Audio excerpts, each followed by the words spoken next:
తండ్రి అయిన దేవుడు కదా. తండ్రి అయిన దేవుడు తన కుమారుడైన క్రీస్తు యేసునందు మనకు చేసిన ఉపకారము అర్థమైందా? ఎలాంటి ఉపకారమట?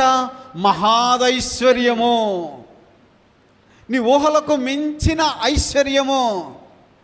ఇక్కడ ఉన్నటువంటి నువ్వు ఏ ఐశ్వర్యాన్ని బట్టి నేను గొప్ప అని నువ్వు అనుకుని పాపం దాని కొరకు తిప్పలు పడుతున్నావో ఇది అసలు అక్కడ ఎందుకు పనికిరాదు. పావళతో కూడా సమానం కాదది.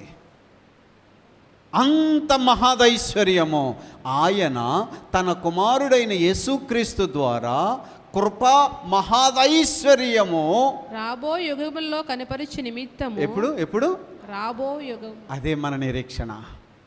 చూడక నమ్ముట, చూసి నమ్మినది ఈ భూమి మీద కనబడుతున్నది నిన్ను మోసం చేస్తుంది, నిన్ను కన్నీళ్లు పెడుతుంది. నేను నమ్ముకున్నాను, అయ్యో నేను